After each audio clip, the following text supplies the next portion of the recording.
Hey, what are you doing? Hi, everyone. Welcome back to Hey, What Are You Doing? A podcast brought to you by me, Becca G.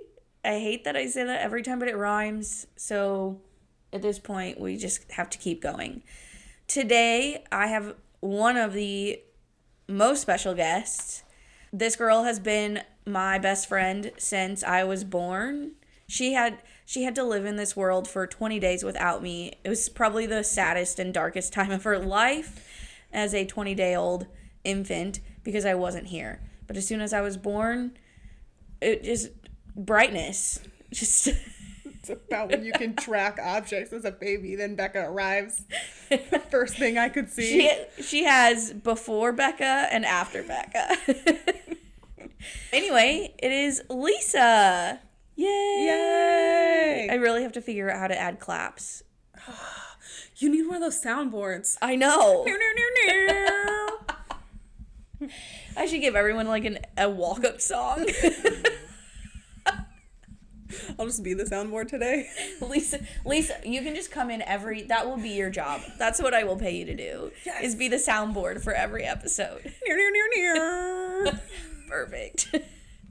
Anyway, Lisa, like I said, is my longest friend. A little backstory. My mom and her dad went to high school together. Well, grade school and high school, yeah. All of the schools. And then my mom and her mom ended up being college roommates, and that's how they met. And then my mom introduced her mom and dad, and the rest is history. Yeah. What would we do without our parents? And SIUE. Yeah. And Mount Olive High School. Yeah. And then, conveniently, our moms were both pregnant at the same time, and Lisa was born 20 days before me.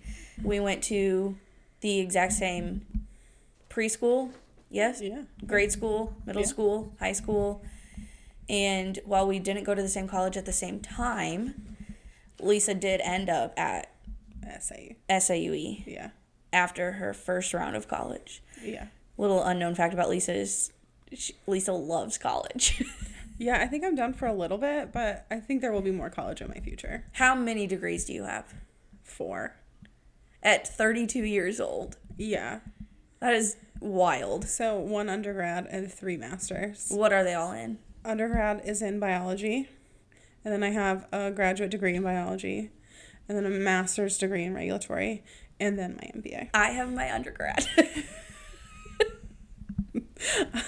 I got my undergrad, and then I realized that you have to touch, like, dangerous things, like chemicals and stuff, and I was like, oh, man, that sounds like cancer.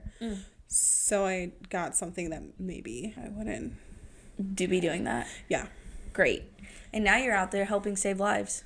Sure. With your chemicals. One of the people in the process. Well, I mean, you're an important part. Yeah. I think that's a thing people forget about us. It's not just like the frontline people. There's a lot of behind the scenes things to get you healthcare. Yeah. And we can get into that more. But first, we are going to hit up some fun questions. If you could swap lives with any character from a TV show or movie for a day, who would it be and why? Oh, God. She's already laughing. Okay, I have 3. Because I want to be the perfect mash of these people. But I also sound like I'm about 45 to 60. Donna Moss from The West Wing. She was the secretary of the, like, legislative guy. Prue Leaf from The Great British Baking Show. Oh, incredible. She is 65 to 70, and she just eats wonderful snacks. She does. All day. She does do that. And then Dr. Ellie Sattler from Jurassic Park. She's like the lady with the like tiny pink shirt. We love that. Okay. Yeah. So it's like a little bit of like each of my life personalities. Yeah. Wow, that's a good answer. Yeah. It's a little sciencey. It's a little like baking, which is a hobby. A little like boss lady trying to like change the world in your own little way. Wow. You actually thought about that question. Yeah, and they're all my favorite shows. Like favorite shows and movies, and wonder why. Yeah. They all have great female characters in them. If you had to only eat one food for the rest of your life, but it had no negative health effects, what would you choose? So I chose 1. I want 2. I know. You can choose whatever you want. Well, because if I want one food for the rest of my life, maybe that's not the question. Maybe it's not one food, like I can only eat that food, or just one food that doesn't have any negative health consequences. It can be however you want. So I said sushi. Oh, yes. Because I love it. Because then you can even make the, like, bad, like, child sushi that, like, our parents used to make. That's, like, fruit roll-ups and... That my mom did on April Fool's. Yeah, it has, like... Do you remember that? Swedish fish on it. Like, I love a good Swedish fish. No, I was so pissed when she did that. She April Fool's, because that woman loves April Fool's. And do you remember this? She, like, would bring it as a kid. Like, I only remember that. I don't remember her doing it as an adult. When we were children, she told me that she was bringing me sushi for lunch on April Fool's Day. Me and Amy. I don't know if she told Carrie or what Carrie's reaction was. But I was so pumped because I loved sushi. Amy was pissed because Amy doesn't like sushi. And Amy was like, what? I am a child. Why are you bringing me sushi? Then my mom gets to school. I should have known better. Right. And it's freaking fruit roll-ups with Swedish. I don't even know. It wasn't sushi. I was pissed and Amy was so excited and thought it was the best day ever. Because it's candy. I was like, get out of here with that bullshit. I don't want this candy. I wanted to. Now what am I going to eat for lunch? Right. Anyway, that was not the question. You would eat sushi. Yeah. Is there something else, though? Oh, these Brookside blueberry dark chocolate. I see things. Yeah. But, like, I couldn't survive off that. Even if it didn't have any negative health benefits, like... You'd need other food. I need another food, so... I anticipated you saying, like, pizza, because gluten and dairy together, if it had no negative health effects on you. Yeah, but before I did that, I didn't really like pizza. I don't like tomatoes. Oh, well, I was trying to think of something that incorporates gluten and dairy together. Yeah. What is your favorite TV show, movie, or book currently? Or all three, if you answered all three. Well, we can do all three, because why not? TV show right now is Ugly Betty and You Are What You Eat. What is your favorite movie? My movie musicals. So Waitress, Got Up, Plug Sarah Bareilles, Chef's Kiss. Yes. And then Mean Girls comes out on the 12th. Yeah, actually, Haley, if you're listening and we haven't gone already, we all three need to go. Yes, excuse me, Renee Rapp. Yes, perfection. Perfection. What's your favorite book right now? As it's January, the Crescent City 3 book is coming out. So it's Sarah J. Maas. Oh, okay. It's one of her series. Okay. So, really feeling it. I wish I've read those so I could relate. I'm so sorry. Fantasy, spicy.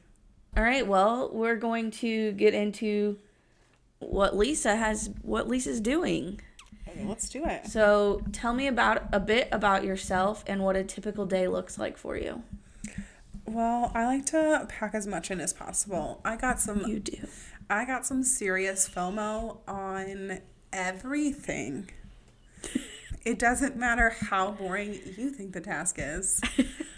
If I don't also get to do the task, or I see you do it, I want to do it. So Lisa does a lot of things. Yes. Also, I think that's the ADHD coming out. Like, the master of everything for a little while. Yeah. Like, I just need to see that I can do it, and then I'll never do it again. So what right now does a typical day look like for you? I get up in the morning, and that's cardio time. It can look like a lot of different things. Yeah. Right now, I'm doing a lot of walking, the 3:30. Then I get up and eat breakfast. And then I either go into work or work from home. Work from home is the best thing that has happened to all workers. Then I get home, and it's time with the dog and the husband.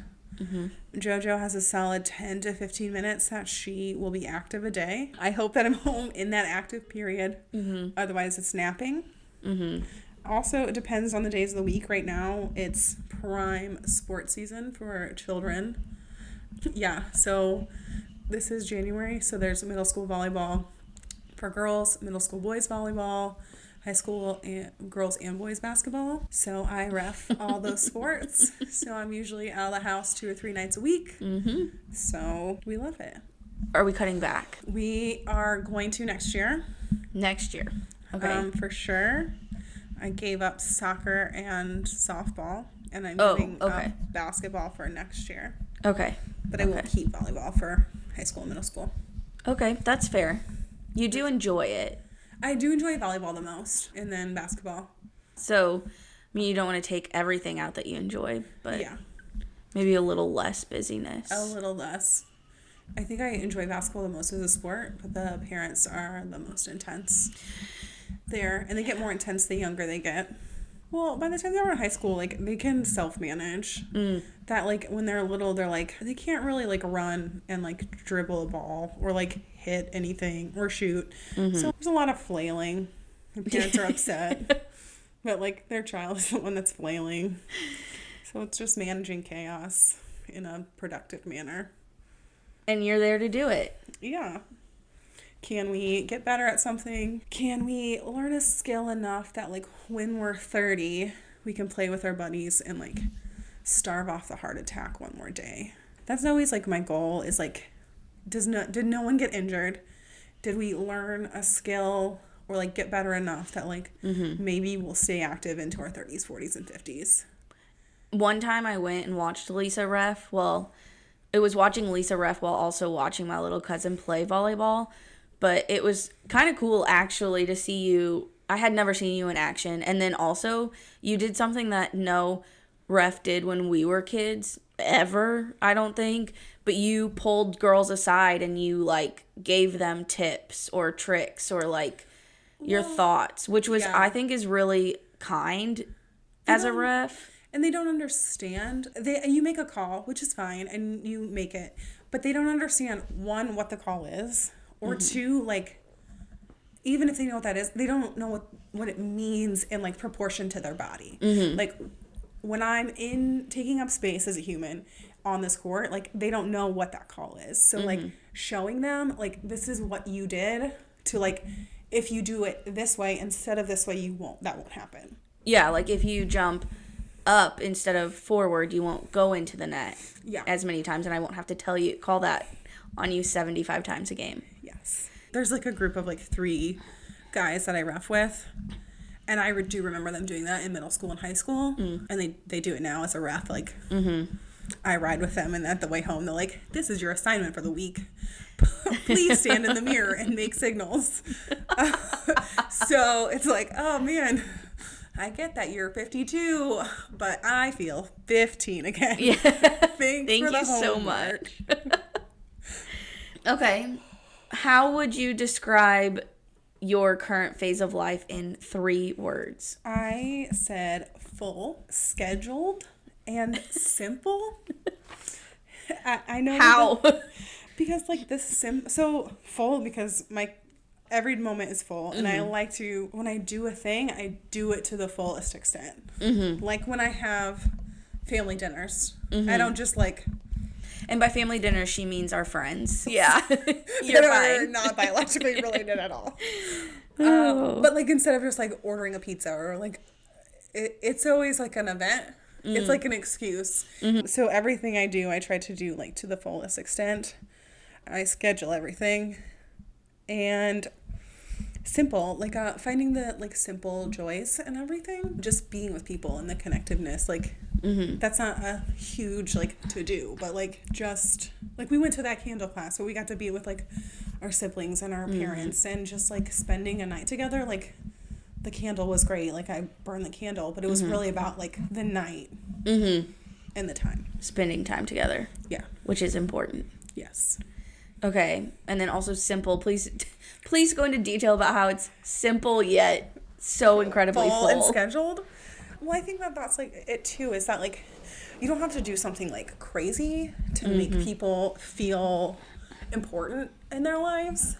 That text or that TikTok that you saw that, like, hey, this reminded me of you. Or, like, just knowing that you're there for people or, like, people are there for you can really change a day. Or, like... You're very good at letting people know they're important to you. You're also very good at your actions speak volumes at letting people know. Like, I know that if I need something, I can rely on. For example, I called you a couple months ago because a package had been delivered to my neighbors and it was too incredibly heavy for me to carry over on my own. And I called you and you were there within 5 minutes. Like, you are the person that would drop anything for anyone. Yeah. And your parents are the same way, so I think that's also testament to, like, them, too.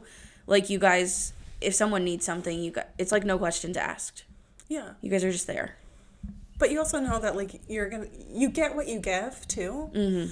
Like, the same with me. Like, we were out and about and wasn't here around Christmas, but you went and got the package. Like, we care about each other, so we'll do that stuff, but there's also not too many people out there who would just, like, your parents. When we spent 8 hours raking your leaves and planting grass. Like, the fact that you guys did that is still mind-blowing to me. Well, I think that's, like, old school, like, small town that I want to keep. Like, it's the... People used to have villages. Mm-hmm. But now we're all, like, single in our 30s. So, like, how do we create that village? Just, like, we're going to spend 3 hours raking leaves. So why don't we do, like... me, you, and a couple of our friends get together and we do 1 hour at each one's house. It's still done. You spend the same amount of time, but at least you had, like, fun and chatted and... Yeah, and helped. Okay, so right now, what is taking up most of your time? Work.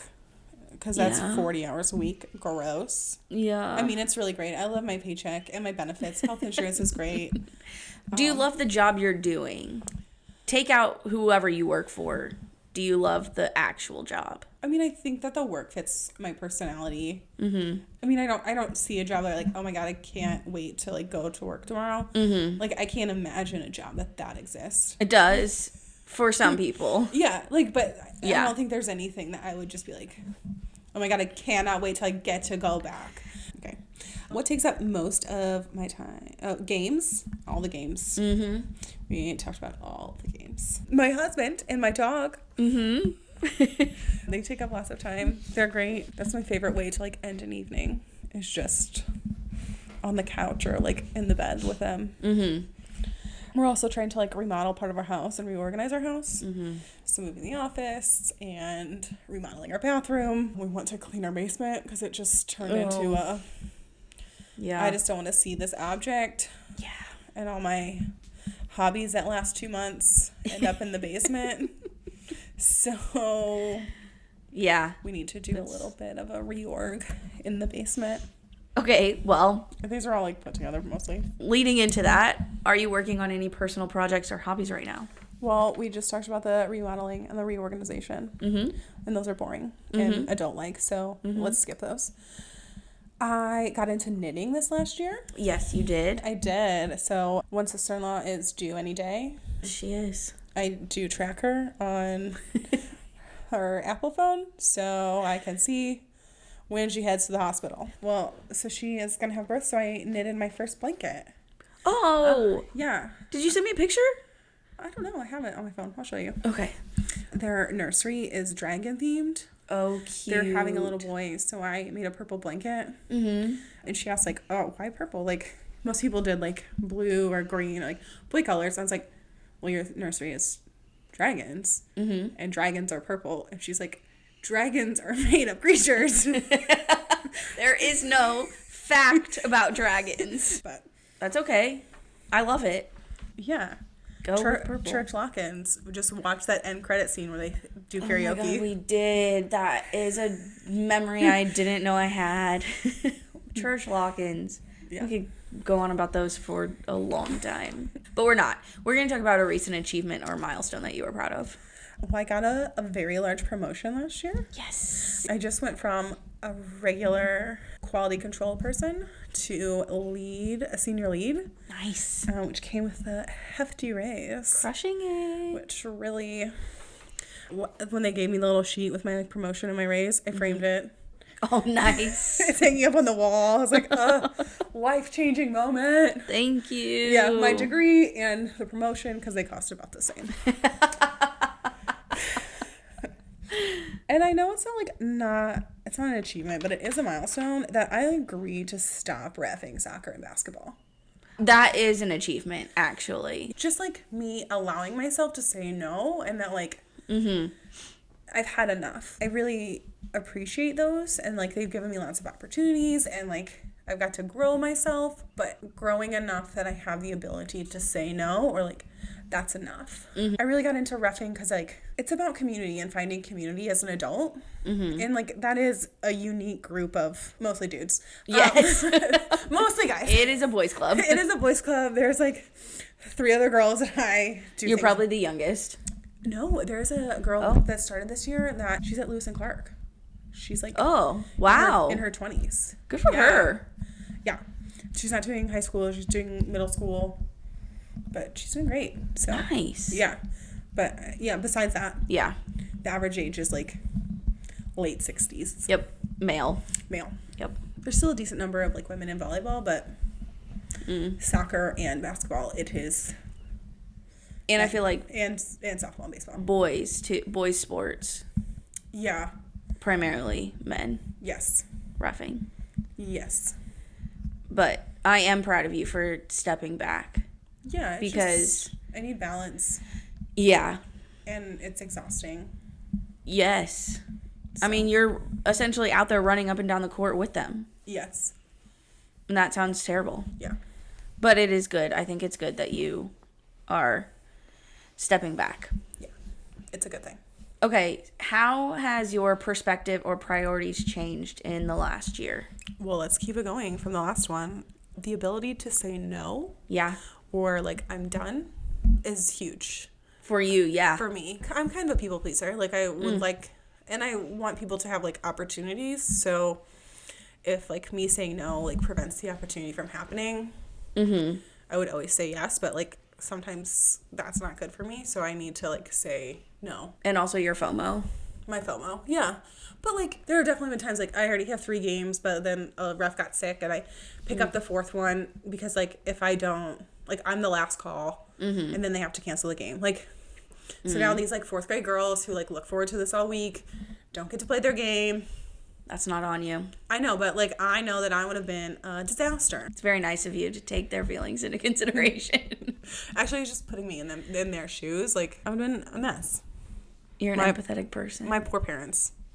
It's very nice. Dealing with those big emotions. Oh. And the other one is like I'm not gonna pour into relationships that don't pour into me. Yeah. Like I love to fill everyone's cup. But more of like saying no. Like I know I only have so much like water to give. Yeah. So I can only pour so much. So if someone's not gonna like give me some back eventually, and it can be in a different way than like what I usually give.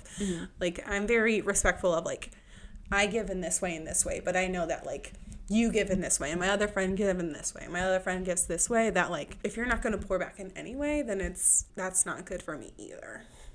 Correct. If they wanted to, they would.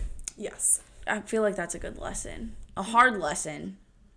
Yeah, and it's really hard because you kind of go through like transitions in life. Like there's that transition between like high school and college, and then like college to after, and then there's like the young adult, the like right out of college. We're like young adults now. Like I know that's what they call like 25-year-olds, like young adults. Like no, you're still a child. Yeah, you're like a wanderer. Like I'm a young adult. Like I'm a young person finding out how to have a job and a mortgage, and like I'm doing different things. So it's kind of like a new stage. So it was hard to like leave some of those other relationships behind because like they don't serve me and I don't serve them. Yeah.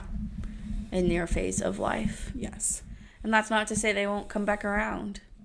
True. I mean, we went through a phase of life where, well, I didn't have any friends because I wasn't allowed. But Lisa didn't hold that against me. Like you recognized the phase of life that I was in at that moment, and you were there to help me pick up the pieces afterwards. Right. I was ready for when you were for the next step. And you just respected that at that moment. It wasn't just you. It was right. It was everyone. Did we still check in? Yeah. Did I make sure she was okay? Yeah. But we're not going to have that. I'm not going to be able to pour into her because she can't. I couldn't pour into anyone. Yes.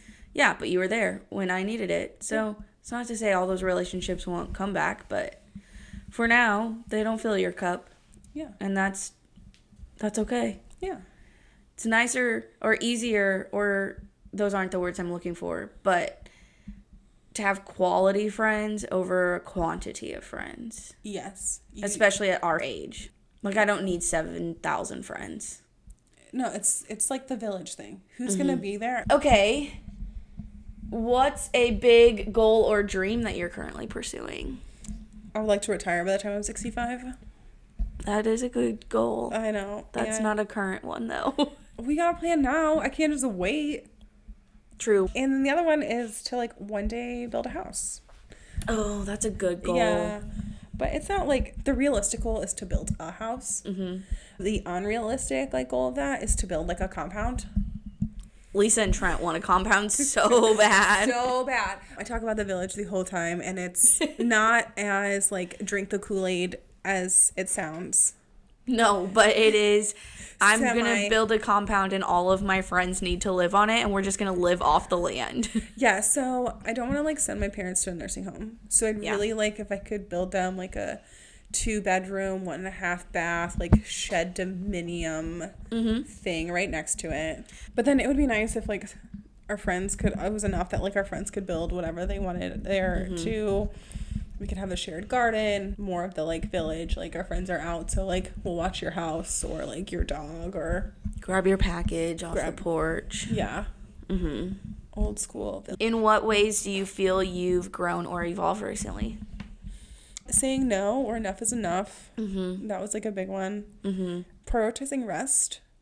Like, that is important for you. Yeah, but I would go to the point of, like, complete exhaustion, and, like, the only way that I would know that I was completely exhausted is just, like, start crying as I, like, continue to trudge on without any, like, event happening with the tears. And, like, prioritizing me, like, I'm important too. Like, yeah, you are. Yeah, but that's hard for me to do. I'm glad you're realizing it though. Yeah, I mean, I think even when, like, you were in my wedding party, and even in then, like, most of the time, like, I did prioritize, like, what I wanted, but, like, you also very much thought about every other single person you invited to your wedding. I did 100%. You, like, wanted it to be an experience for all of them, and while, like, a lot of people planning weddings do, you wanted to make it special for them. I don't even know if that was it. Like, that was not my mindset going into my wedding. Everyone wants to say, I'm a different bride. I get it. But you were a different bride. I was very cognizant of, like, my wedding is a special day for me and Trent. Like, it is a life-changing day for us. For everyone else, it is a night out. Like, their lives don't shift or change or anything because of these 6 hours. Mine does. So, like, however I want people's reaction to be, or I want their experience to be, or I want them to give to me, like, they're never gonna, no one's ever gonna meet that expectation because the event or the day isn't about that for them. Like, it's dinner and dancing. Like, yes. So prioritizing me and what was important then and not realize, like, I think that was, like, my moment of, like, I'm prioritizing me because it's not putting my expectations on others. Like, it's putting expectations of me on myself, and that's all that I can control. Yeah. And that's, like, part of prioritizing me is, like, it really would upset me in my late 20s that, like, I couldn't get the reaction out of people or the affection or the concern or that I thought I needed or wanted or deserved, or which I think is hard. It's like most millennials and the struggles. Yeah, but I'm glad that you're recognizing that you are also important. Yeah. I mean, you are quite literally the only person that you will have to be, quote unquote, be with from the time you're born to the time you die. Yeah. Like, so you are, I mean, I know that a lot of people say, like, prioritize others above yourself, but, like, you cannot water people the way you want to or fill their cup the way you want to if your cup is empty, leaking, has holes all over it. Right. And so your cup has to be a good, sturdy cup. Yes. Before you can do that for others. So, going off of that a little bit, what is something new you've experienced or learned? I want to talk about my Alaskan cruise. Oh, yes. Yes. Please do. I got to go to Alaska and Canada. You did. So first time out of the country with the passport. And I got to go to Alaska, which was great. I got to see whales and seals or sea lions or sea otters. I don't know. Lots of things. Something. I didn't get to see a moose. I was kind of sad about that. But I got to see all the ice. Glaciers, icebergs, the whole thing.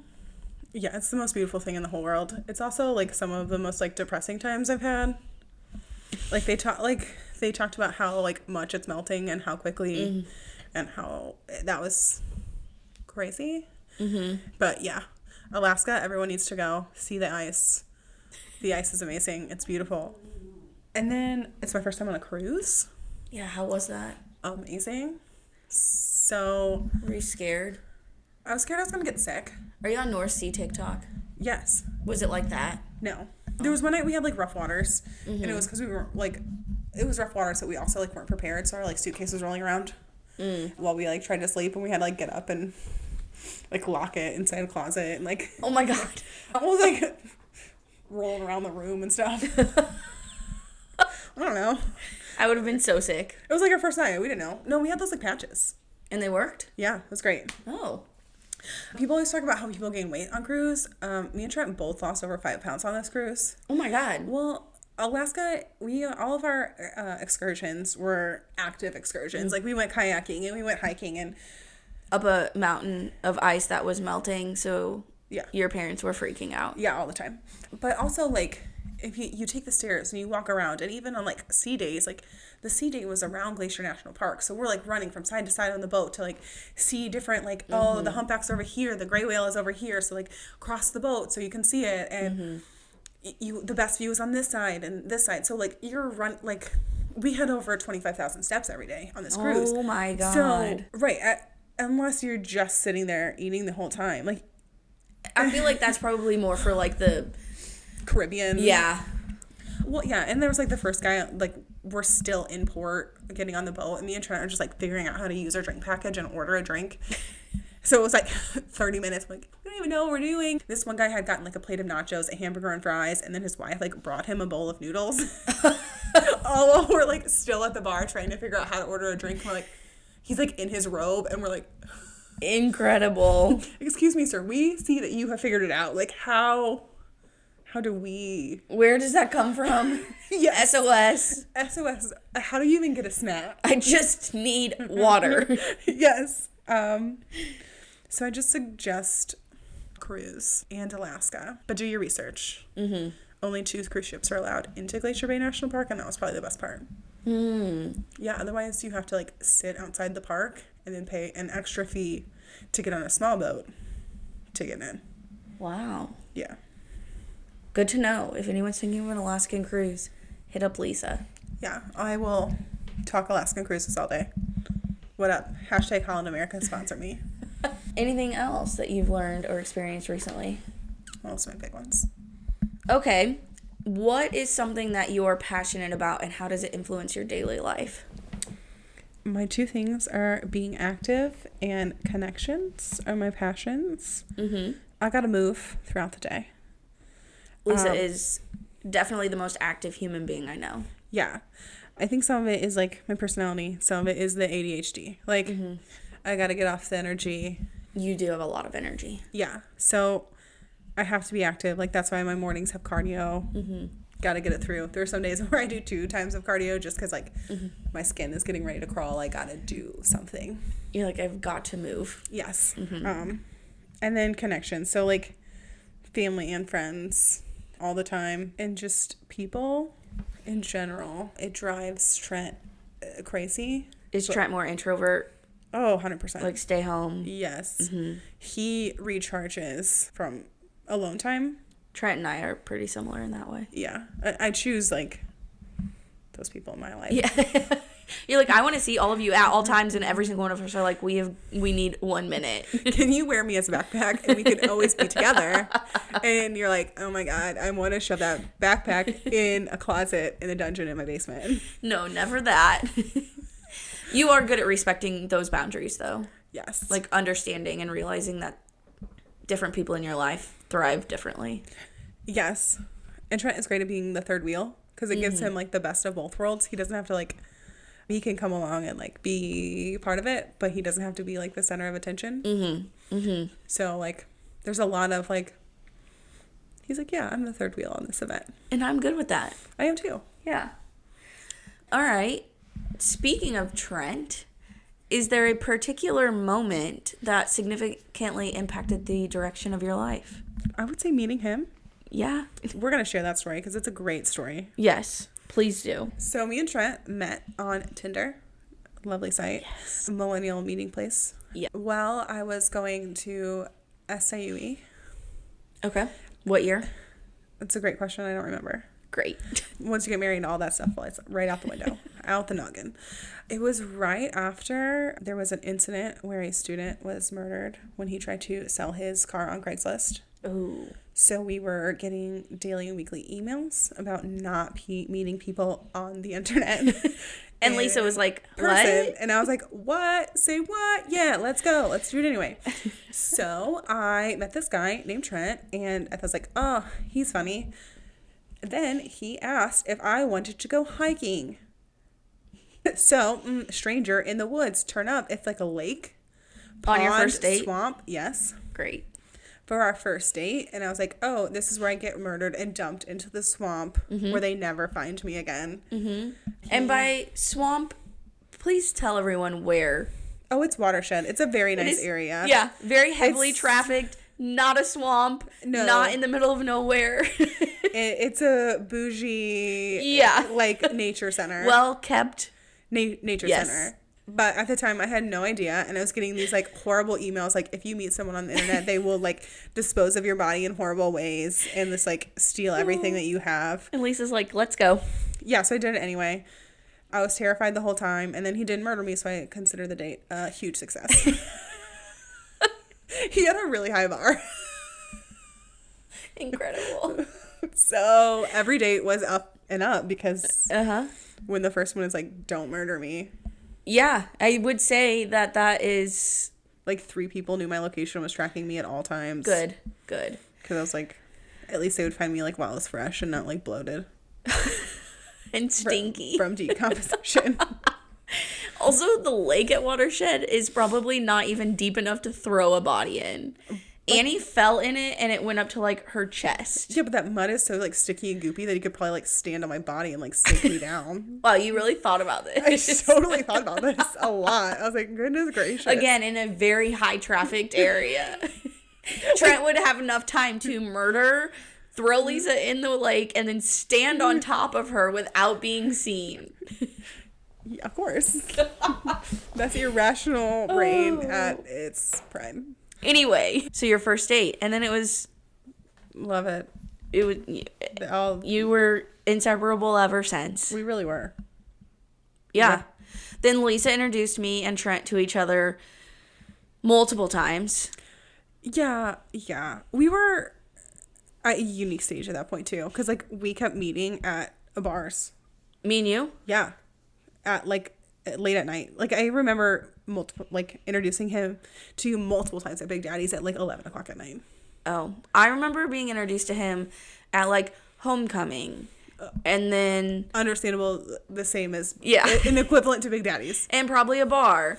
I don't know. There were, like, 3 times where you're like, this is Trent. And me and Trent were like, yes. Yeah. So now it's a running joke that, like, Trent will be like, hi, I'm Trent. And I'm like, hi. You know every ounce of my life, so... Yeah. It is funny. We love Trent. Trent will be on this podcast at some point. The requirement, Trent, if you're listening, is to get your own Spotify account so that you can also subscribe. Okay, how do you find a balance between your personal and professional life? I think it's just, like, realizing that my professional life just lets me achieve my personal life. Mm-hmm. Like, my professional life doesn't define me. Like, No, it doesn't. Yeah. Like, there are people in my life where, like, their children call them by their profession. Like, they don't call them mom or dad. They'll call them, like... Your mom? Well, I called her Alice. Well, I call her Mrs. And then her last name. Yes. And I call her Alice or Mom. Mom is what I tend to call her, but Alice was what I called her in high school when she would ignore Mom. Mm-hmm. Yeah, but I know people in my life that, like, their children call them Sir or Doc or... Yeah. Whatever their profession is. Yes. And I think, like, that even in that such of a tight knit, like, your profession still outweighs, like, the other connections in your life. Like, I never want to be that person. So, like, my professional life is just a tool for me to achieve the things I want in my personal life. Mm-hmm. So, like, doing a great job at work while I'm there, like, is important. But then going and living the rest of my life to the fullest is equally as important. I think that's a great way to look at it. Right. Understanding that while you're at work, you give your, like, you're at work. So, like, give your work your best. But then also understanding that work doesn't have to take up the rest of however many hours there are in the week. Right. I kind of think of it as, like, a road and a car. Like, the work is the car. Mm-hmm. But my personal life are the roads. Like, where I want to go and what I want to do. But I can't get anywhere without one. Mm-hmm. Or the other. Like, I have to have both to be able to get to both places. Right. Like, if I want to expand my career, I have to do all the things. Like, I still have to be a healthy person to be able to do my career in a good way. Yes. So it's like they are tandem and they cannot work alone. Yeah. That's a great way to look at it. What's a piece of advice you've received that has stuck with you? This was from my photographer. Your wedding photographer? Yeah. Okay. She was the one who told me that. Your wedding is a big day for you, but for everyone else, it's just an evening out. Yeah. So it kind of, like, that's what led to my, like, I can't have my expectations. Like, I can't want, like, my dad to cry on my wedding day.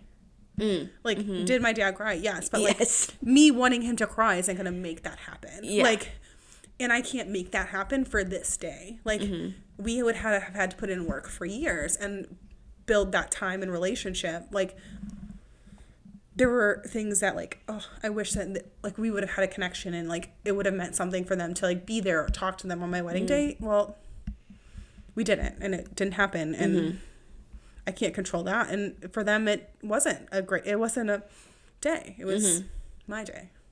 It was your day. Yeah. So it was a great day. Yeah. I felt like it was a great day. It was. I enjoyed it. And I am the one that mattered, obviously. Of course. Okay. So how do you stay motivated or inspired in your daily life? I call it YMCA motivation. Okay. Have you ever been to a YMCA? I believe that Sullivan had swimming lessons at a YMCA in Wisconsin. Okay. Otherwise, I don't know. So I call it, like, everyone there is not there to get jacked. Yeah. Everyone there is, like, to hopefully have a stroke, like, one day later, or, like, push their heart attack off, like, 1 week later, or, like, they just want to be healthy. Yeah, they just want to live, like, one more day, and, like, that day needs to be able to, like, be able to do the things they want to do. So, like, that's what keeps me motivated. Like, it's not to have this, like, perfect life. Like, everyone creates these, and I created the bingo card. But, like, people create these, like, vision boards or resolution boards. And it's like, if I could have my dream life and within the next year, like, these are the things that I wish could happen. And that's when I'll be happy. Yes. Like, no, I want to be happy now. And I want to let that happiness, I want 10 more days of that happiness. Like, what do I need to do to have 10 more days of how happy I am right now? Like, if I'm not happy now, I'm not going to be happy in 10 days when X happens. Like, it's just not how it works.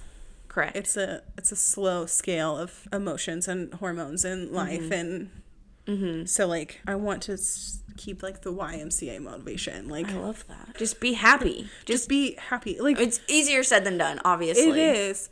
But the way that these, like, 50-year-old dudes that are in the pool with me in the morning, and they're just, like, so pumped to see their friends that they are with, and if I go to water aerobics and it is all retired ladies and they're like, oh my God, you're so young. Like, if you ever need to feel better about yourself, go to the YMCA for water aerobics. If you're below 50, they will talk about how cute you are, how young you are. It's the best confidence boost that has ever happened. I gotta go. But that's like the motivation I need in life is just like, what can I do to just be happy tomorrow? Happy and healthy. Happy and healthy. Yeah. It's really actually all that matters. Yeah. None of the other things really matter when you think about it. It's like, how can me and my village be happy and healthy? Mm-hmm. That's a great note to end on. Yeah. What'd you call it? I think I called it YMCA motivation. The YMCA motivation. Everyone, adapt that into your life. Well, thank you, Lisa, for joining me. It was fun. This was fun. We never actually just sit and talk like this either. No, we're always like moving and talking. Yeah. Like driving, walking around Target. Yeah. So I think walking around the watershed. It was good to like just sit and talk like this together. So everyone say thank you to Lisa. If you want to follow me, it's Hey What Are You Doing Pod on everything. So do that. Like and subscribe. That's for YouTube, but subscribe, leave a 5-star review, please. And next week, my guest her name is Zoe, and she is someone that I've been working with for 4+ years now. You all are going to love her, and I can't wait for you to listen. Thanks again. Have a great day. Goodbye.